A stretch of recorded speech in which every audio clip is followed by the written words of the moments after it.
Assalamualaikum warahmatullahi wabarakatuh. Selamat pagi teman-teman semuanya. Semoga dimanapun kalian berada, kita selalu dalam kondisi yang sehat dan selalu dalam kondisi yang bersemangat dalam melaksanakan segala pencapaian target, begitu ya. Termasuk di dalamnya adalah perkuliahan ini, gitu ya. Dengan segala kondisi dan keterbatasan yang kita hadapi sekarang, melalui video ini saya berusaha untuk menjelaskan materi untuk kuliah pengembangan produk yang nantinya akan lebih kepada teori, ya, konsep dan teori pengembangan produk itu sendiri. Mungkin teman-teman kemarin untuk material sebelum mid semester, kalian sudah bersama dengan Bu Wahidah untuk membahas berbagai perkembangan ya, aneka produk makanan ya dan minuman tentu saja yang sudah dikembangkan begitu ya, yang sudah dikembangkan dalam kurun waktu yang paling mutakhir ini begitu. Nah, pada kesempatan kali ini saya akan memberikan beberapa penjelasan, nantinya saya akan bagi dalam beberapa video penjelasan begitu. Yang pertama ini nanti kita akan membahas mengenai perkembangan, bukan perkembangan ya, proses pengembangan produk itu sendiri. Ya, nantinya untuk pertemuan atau video berikutnya, saya akan lanjutkan dengan bagaimana metode untuk seseorang, ya, seorang developer, food developer, dalam hal ini kita batasi saja dalam konteks pembahasan mengenai pada industri pangan, gitu ya. Oke, sebelumnya saya akan share dulu untuk PPT-nya. Oke, semoga sudah tampil ya di layar. Kita coba slideshow. Ya. Untuk materinya sendiri saya beri judul secara general ya, New Product Development atau pengembangan produk baru. Sebuah proses yang selayaknya dilalui oleh produk-produk ya yang ingin mempertahankan posisinya di pasar begitu ya. Nah, apa saja yang ada di dalamnya? Yaitu yang pertama kita mungkin harus mengetahui dulu ya, mengapa harus kita lakukan pengembangan produk. Apa pentingnya begitu ya? Nah, pengembangan produk itu sendiri dia merupakan sebuah bentuk inovasi ya. Inovasi merupakan sebuah bentuk realisasi dari kreativitas di mana perusahaan dalam hal ini maupun developer ya, pengembang begitu, itu menggali new method, new ideas, new product untuk dapat making money begitu ya. Making money and loyalty maybe ya, loyalty. Nah, beberapa inovasi yang dilakukan oleh industri pangan biasanya berkaitan dengan bagaimana untuk meng-create sebuah produk baru. Ya, benar-benar secara physically untuk produk baru. Kemudian bisa mereka melakukan inovasi dalam hal new delivery method atau metode dalam atau cara-cara dia dalam mendeliver, mengirimkan barangnya ke customer. Atau bisa juga new production method gitu ya, membuat metode produksi baru. Mungkin dengan aplikasi alat dan mesin yang baru dan mungkin efektivitas kerja dan seterusnya. Bisa menambahkan variasi dalam produknya dan juga bisa membuat new company making the same product. Jadi produk yang sama namun diproduksi oleh perusahaan yang berbeda gitu. Nah, tentu saja ketika perusahaan itu melakukan pengembangan produk, maka yang diharapkan adalah profits gitu ya, atau keuntungan. Nah, beberapa hal yang bisa kita jadikan landasan mengapa adanya pengembangan produk ini dilatar belakangi oleh beberapa hal berikut, seperti atau bukan hanya dilatar belakangnya, didorong begitu ya, lebih ke didorong ya. Didorong itu lebih ada push-nya, ada sesuatu yang lebih menekan gitu.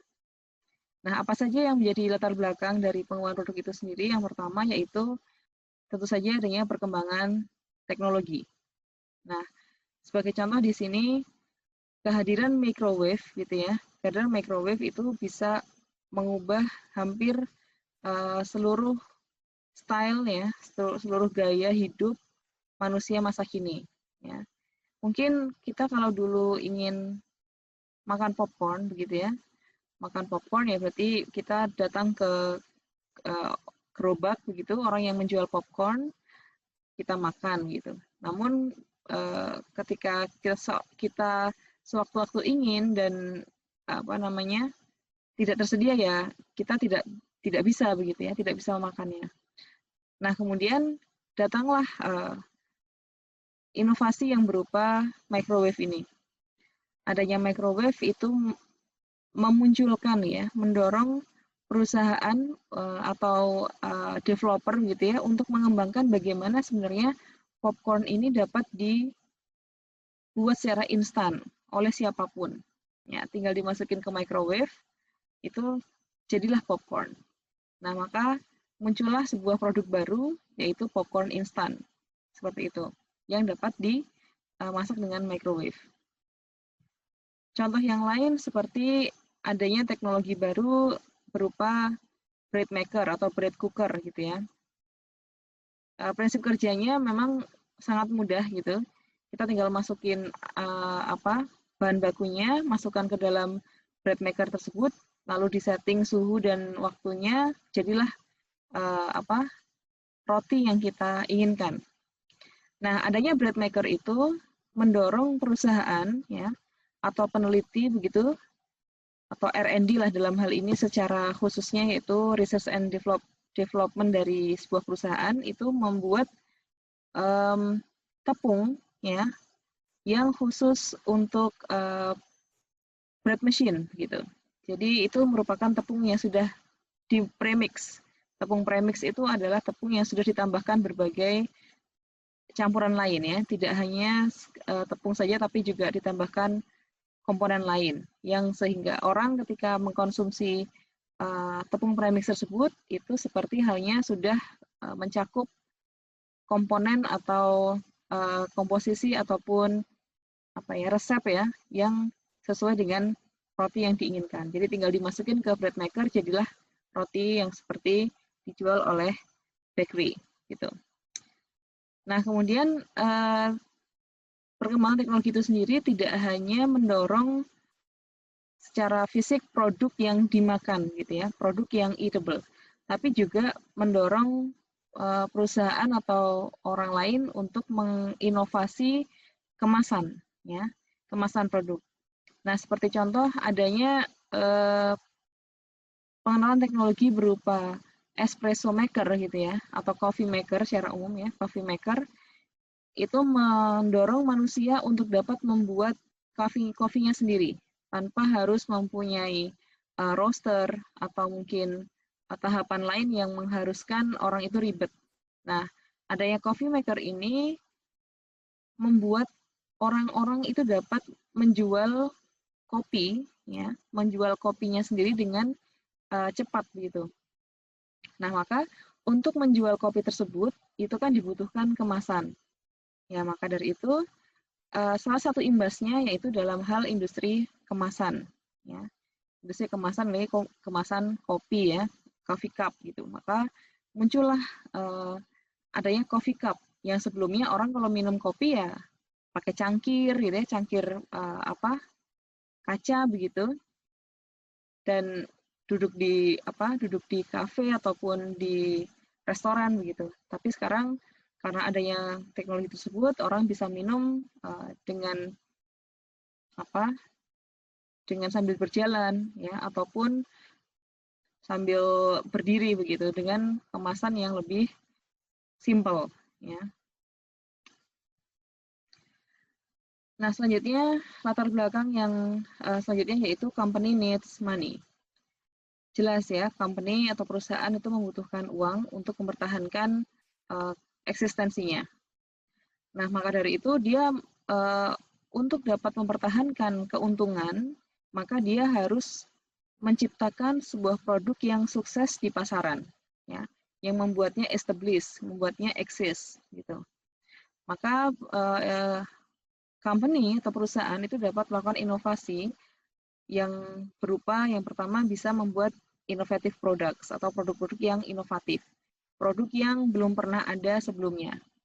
Ya, misalkan ya contohnya banyak ya, kayak misal Pocari Sweat gitu ya.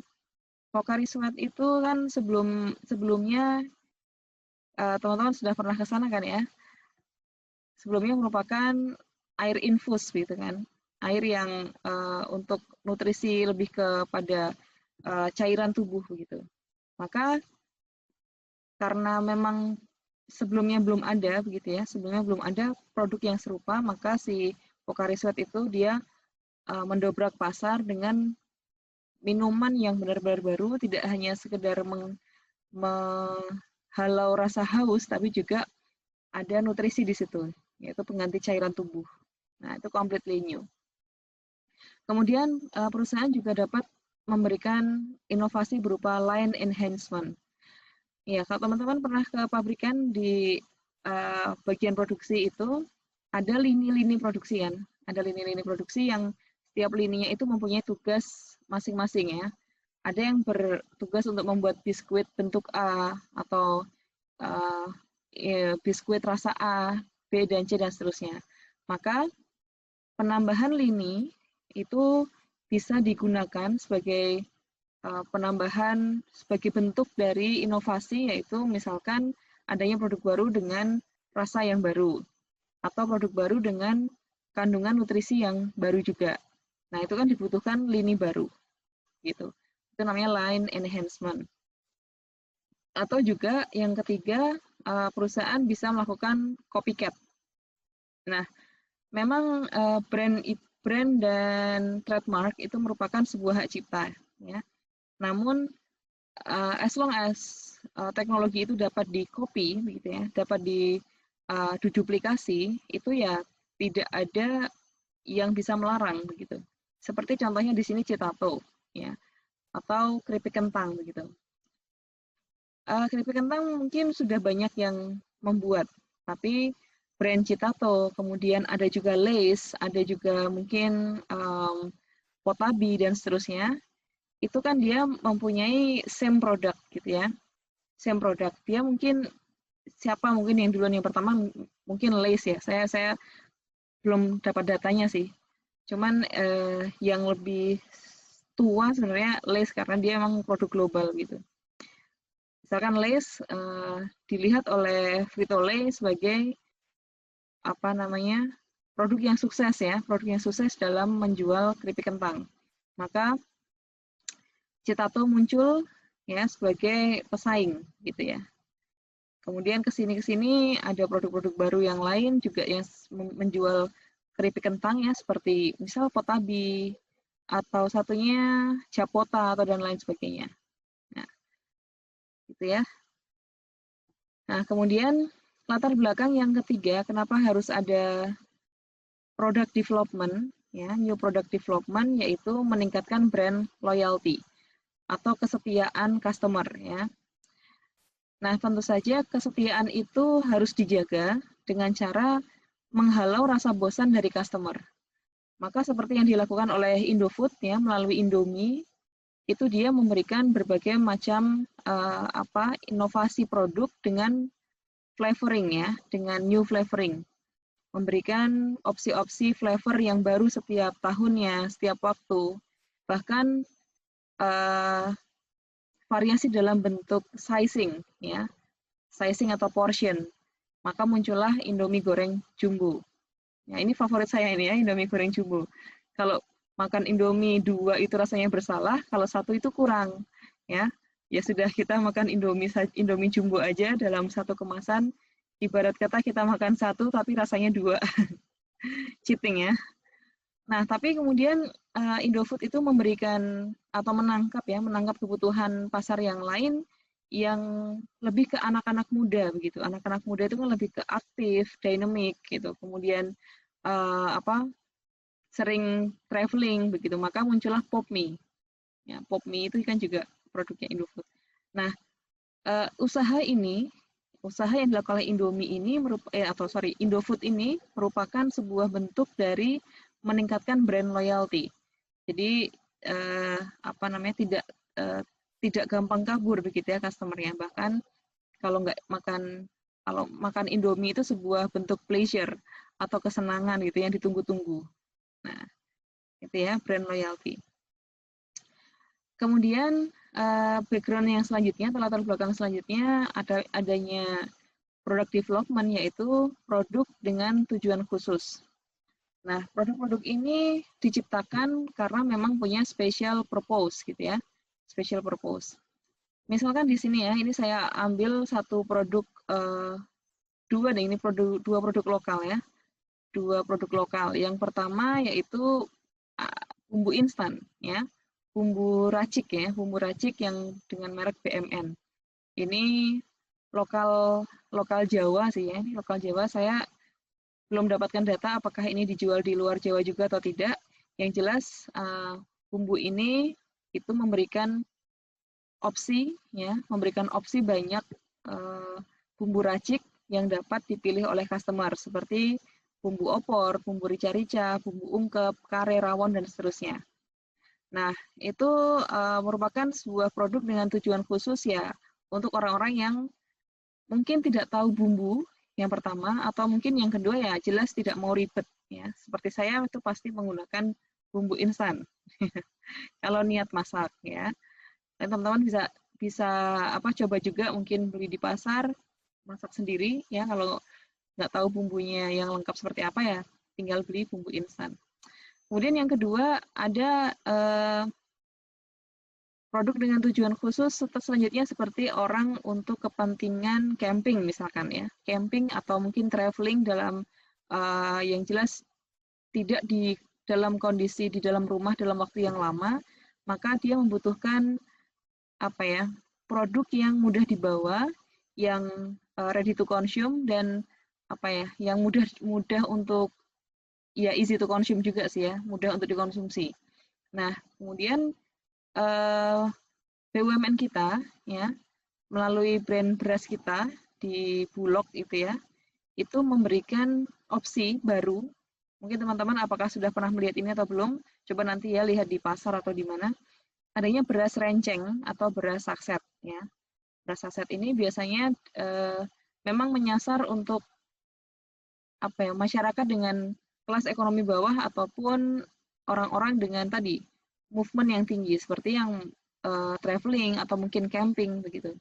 Nah, beras ini dikemas dalam kemasan 200 gram, kalau tidak salah 200 sampai 250 dengan harga yang kisaran 2.500 sampai 3.000 rupiah begitu.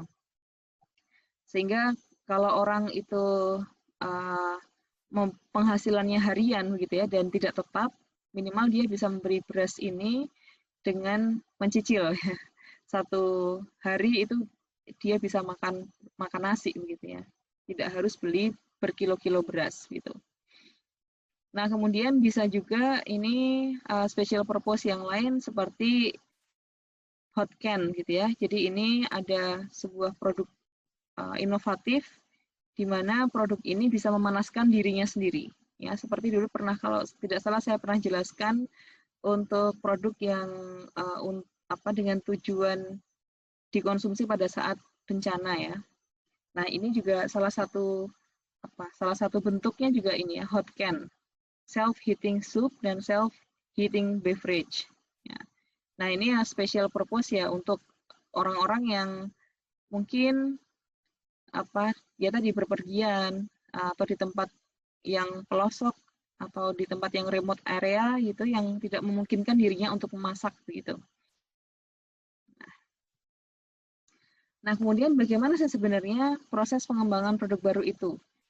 Nah, setelah tadi kita sudah bahas mengenai bagaimana latar belakang apa saja sih yang mendorong gitu ya.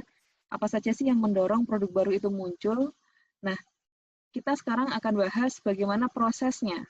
Nah, setelah ada latar belakang, ada dorongan, maka bagaimana kita merealisasikan ide tersebut agar menjadi produk yang physically ada begitu ya. Nah, secara umum teman-teman sudah mendapatkan pengalaman ketika praktikum ya, praktikum pengembangan produk. Dari mulai idea generation, ya, mengumpulkan ide, sampai ke bikin technical ya, membuat resepnya, kemudian membuat pricingnya, analisis kelayakan ekonominya, misal dari ide bikin brownies, kemudian komposisinya seperti apa, metode kerjanya seperti apa, lalu kan di pricing ya, dihargai ini ternyata 1 cup, misalkan brownies cup gitu, 1 cup berapa harganya. Kemudian setelah itu test the market dan selanjutnya gitu ya. Nah, kalau di industri ya, alurnya memang lebih kompleks gitu ya. Alurnya memang lebih kompleks. Pencarian gagasan itu tidak hanya dilakukan oleh R&D dengan pengetahuan mereka masing-masing, tetapi juga dengan bantuan voice of customer, ya, VOC. Nah, ada suara pelanggan, ada perkembangan teknologi, misalkan dia R&D itu tahu, oh ternyata sekarang ini ada sudah ditemukan mesin untuk pencetak biskuit misalkan. Kemudian dia mengembangkan ya, oh bagaimana membuat biskuit ini agar bisa menjadi mass product gitu. Contohnya seperti itu. Jadi pencarian gagasan yang pertama itu merupakan tahapan yang krusial gitu ya. Semua tahapan memang krusial ya, tapi pencarian gagasan dan kemudian sampai dengan seleksi produk itu merupakan tahap yang krusial karena nantinya itu akan berimbas kepada produk akhir. Setelah adanya pencarian gagasan, seperti yang teman-teman sudah lakukan ya, gagasan itu kan banyak sekali, kemudian diseleksi. Ya, diseleksi manakah yang paling layak, manakah yang paling sesuai dengan kondisi, manakah yang paling diminati pasar mungkin, dan seterusnya. Berbagai pertimbangan itu dilakukan pada saat seleksi produk. Setelah itu ditentukan produk yang akan diproduksi, setelahnya mendesain, ya, mendesain produk. Desain produk ini tidak hanya sekedar membuat resep, ya, tidak hanya sekedar membuat resep. Ini kita ngomongnya industri pangan ya, kita nggak ngomongin industri semen ataupun industri baja. Jadi kita ngomongin industri pangan ya. Bagaimana kita membuat komposisi yang tepat dan juga bagaimana kita mendesain prosesnya. Ya, prosesnya itu membutuhkan sumber daya seberapa, ya, berapa banyak mesin yang digunakan, berapa mungkin listrik yang dibutuhkan, tenaga kerja dan seterusnya. Ya, setelah itu kemudian disesuaikan, dilakukanlah pengujian, ya. Atau kalau di sini biasanya kita ngomongnya test the market ya, test the market atau uji pasar, ya, pengujian. Pengujian ini bisa dilakukan menggunakan uji sensoris, ya, atau mungkin menelpon begitu, menelpon customer. Kalau butuh testing ya memang harus uji sensoris begitu. Nah setelah itu di masing-masing tadi ya resepnya sudah jadi dan desain prosesnya kemudian sudah menjadi desain proses akhir dan desain produk akhir, maka muncullah produksi produk baru. Ya. Oh ya, tadi di desain proses akhir itu teman-teman itu merupakan pembahasan yang nantinya kita bahas di PPI ya, di perencanaan proyek industri. Ya, karena di situ kan bagaimana kita mendesain proses, perencanaan kapasitas, kemudian produksi, scheduling, budgeting, ya, luasan produksi seberapa besar dan seterusnya, sumber daya yang dibutuhkan. Nah, itu yang di bagian desain proses itu ada di kuliah PPI. Nah, maka kemudian setelah adanya penggabungan antara keputusan pada desain proses dan desain produk, maka muncullah atau dilahirkanlah proses produksi produk baru atau nantinya kita sebut dengan komersialisasi. Ya. Jadi komersialisasi itu bentuknya mass product. Tapi kalau yang prototype itu masih produk yang masih belum settle, gitu ya. Maka tadi ketika misalkan sudah ada di desain produk akhir itu masih di prototype. Tapi kalau sudah masuk pada produksi produk baru, itu sudah masuk pada produk yang komersial atau tahapan commercialization. Oke. Tahap 1 itu seleksi produk itu bisa dilakukan dengan metode scoring, ya. Scoring dengan pemberian bobot. Nah, bagaimana melakukan hal ini? Nah, yang pertama, sebagai tim pengembang itu harus membuat item-item atau variabel apa saja yang nantinya mempengaruhi produk tersebut. Ya, misalkan di sini ada volume penjualan, perlindungan paten, persaingan, bahan baku, resiko teknis, kesesuaian dengan bisnis utama, nilai tambah, dan terpengaruh pada produk yang sekarang. Nah, itu merupakan faktor-faktor yang nantinya akan berpengaruh pada jalannya atau pertumbuhan si produk yang akan dilahirkan tersebut. Dari beberapa variabel yang sudah dianalisis, kemudian diberi bobot. Ya. Bobot ini merupakan tingkat kepentingan. Semakin tinggi nilai angka yang ada pada pembobotan, maka itulah yang faktor yang semakin dianggap penting. Misalkan di sini kita lihat ada 1, 2, 3 ya. Ada 3 faktor yang dianggap oleh developer itu sebagai faktor yang mempunyai bobot yang paling besar. Artinya 3 faktor ini adalah faktor yang memegang peranan yang kunci ya, memegang peranan yang besar. Yaitu yang pertama volume penjualan, bobot yang kedua yaitu kesesuaian dengan bisnis utama, dan yang ketiga pengaruhnya pada produk yang sekarang. Jadi 3 hal itu mempunyai bobot yang besar dalam pertimbangan. Nah, sisanya nanti diberikan bobot pada faktor-faktor yang lain. Nah, setelah itu kemudian dinilai, ya. Produk itu dinilai berdasarkan masing-masing faktornya. Misalkan di volume penjualan, bagaimana hasilnya? Sangat baik, baik, sedang, jelek, dan jelek. Dan seterusnya sampai dengan poin ke-8.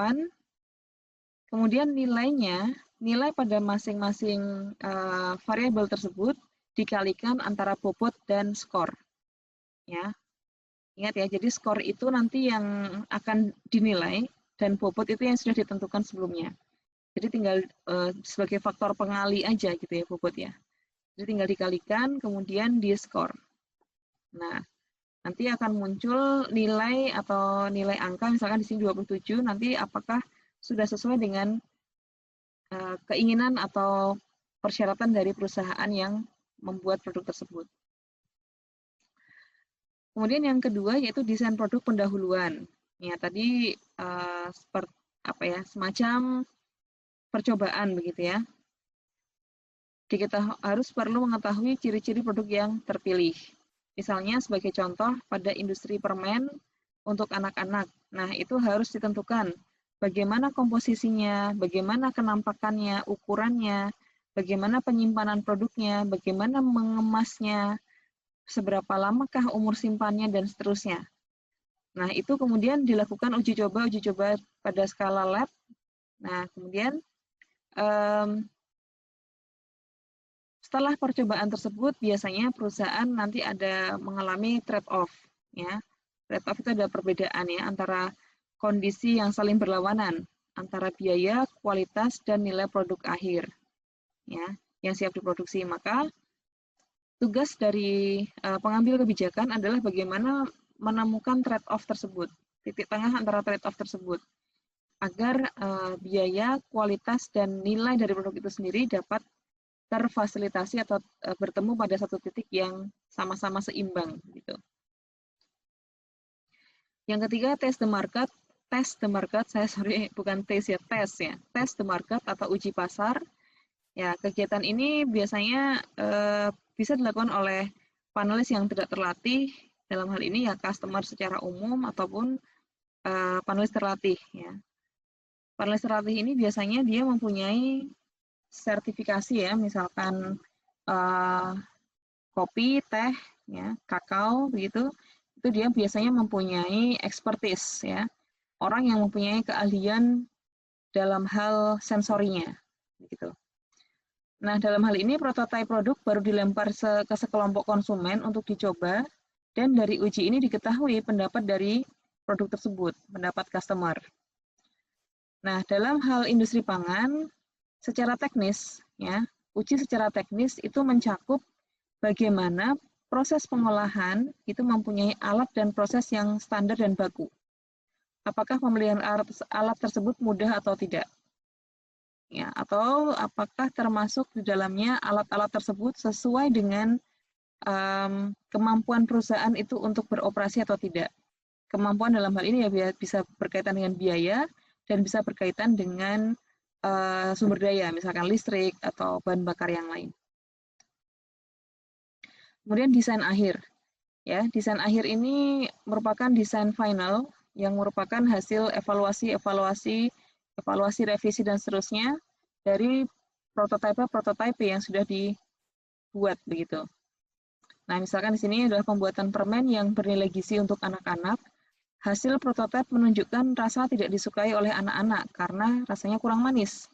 Maka perlu diubah lagi sehingga rasanya sesuai dengan selera anak-anak. Nah, itu maka prototipe itu akan selalu berkembang, ya, akan selalu berkembang dan sampai pada akhirnya ditemukan hasil yang memuaskan sesuai dengan target pasar. Nah, beberapa hambatan yang biasanya ditemui oleh proses pengembangan produk baru, yang pertama yaitu gagasan yang masuk masih kurang, ya, atau ya memang kurang ide, begitu ya, kurang ide. Kemudian yang kedua, persaingan pasar yang sangat ketat, ya, misalkan bersaing dengan perusahaan dengan teknologi yang lebih canggih, ya, industri-industri farmasi begitu. Peran pemerintah juga kadang masih kurang dalam memberikan batasan yang berat, misalkan keselamatan lingkungan. Ya. Kemudian yang keempat, biaya untuk pengembangan produk baru. Nah, itu juga biasanya merupakan costly gitu ya, biayanya besar. Karena nantinya akan berkaitan dengan uji lab, kemudian melibatkan orang-orang di luar perusahaan dan seterusnya, itu biayanya mahal. Kemudian hambatan yang kelima, produk baru meskipun sudah dilakukan uji konsumen bisa gagal juga, ya, karena tidak memenuhi pengharapan, ya, bisa karena ya secara sensorisnya, profil sensorisnya tidak cocok begitu. Nah, kemudian yang keenam, banyaknya perusahaan yang copycat tadi ya, meniru setelah peluncuran produk baru tersebut. Nah, ini banyak sekali nih kalau dilihat dari industri-industri device ya, gadget gitu. Gadget itu banyak ditiru karena mungkin juga produksinya juga sama-sama satu negara ya, dan mudah bocor mungkin ya prototipenya. Oke, desain produk dan spesifikasi mutu. Nah, kita lihat. Oh, ini saya belum memberikan grafiknya ya, nggak apa. Jadi intinya keputusan itu harus dibuat oleh pihak manajemen, ya, karena memang yang pengambil keputusan terakhir adalah manajer gitu ya, atau director mengenai rancang bangun dari produk tersebut, ya. Yang pertama, manajemen harus membuat tadi ya kurva trade off. Jadi mempertemukan berbagai kepentingan, trade off tadi, selisih ya, agar ditemukan satu titik di mana semua kepentingan tadi, misalkan biaya, kualitas, dan nilai produk itu tercapai atau terpenuhi atau bertemu pada satu titik. Kemudian yang kedua itu masalah bahan baku yang digunakan dan harus memilih serta mempertimbangkan faktor-faktor yang lain, misalkan harga bahan, speknya, dan biaya pemrosesannya. Oke. Nah, setelah itu ketika sudah muncul atau dilahirkan produk baru, maka perusahaan harus melakukan standarisasi. Artinya, standarisasi ini dilakukan agar produknya nanti yang diproduksi begitu ya, yang dihasilkan dari waktu ke waktu itu mempunyai kualitas yang sama, yang terstandar. Oke. Nah, ini keuntungannya ya bisa memperkirakan secara biaya juga bisa tetap begitu ya. Sebagai contoh, ini pembuatan mie instan, bahan baku utama adalah tepung terigu, suppliernya diharapkan mengirim bahan tepung dengan kadar air 5%, bila kadar airnya lebih maka ditolak dan seterusnya. Jadi standarisasi itu juga berkaitan dengan spek dari bahan baku, spek dari alat, dan spek proses gitu ya. Oke, kelemahan standarisasi dan simplifikasinya. Banyak perusahaan yang mengolah bahan dalam jumlah standar sulit mendapatkannya. Untuk pengolahan bahan hortikultur, biasanya mendapatkan umur panen yang optimal sangat sulit. Ya, misalkan produk hortikultur ya seperti cabai, gitu ya, buah-buahan, dan seterusnya. Kemudian perusahaan kecil sulit mendapatkan bahan standar dengan harga yang murah. Jadi cenderung menjual harga murah dengan kualitas yang tidak standar dan teknologi yang sederhana. Ya. Hambatan kelemahan yang ketiga yaitu bagi industri yang besar, standarisasi lebih menguntungkan karena sudah dikenal. Harga jual mahal dan ordernya cukup besar. Ya. Nah, kemudian teman-teman setelah produk itu sudah diluncurkan ke pasar, begitu ya, itu diharapkan bahwa produk yang dihasilkan itu mempunyai tingkat kehandalan yang tinggi.